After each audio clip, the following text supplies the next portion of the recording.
In the unfortunate event of a car breakdown that leaves you stranded, it's very useful to have a kit of tools and supplies, which you should keep in your car at all times. An emergency kit can mean the difference between being stranded waiting for help and being able to get right back on the road. Here is a list of important supplies to always keep in your car.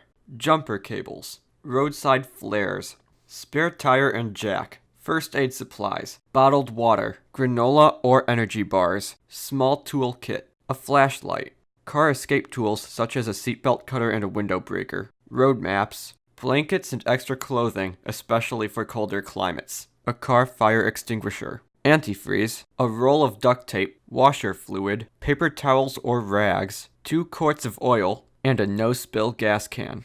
You can often find these items being sold as kits online or at automotive stores. If you find yourself stuck on the side of the road and can't receive immediate help, a kit containing these items will prove very useful.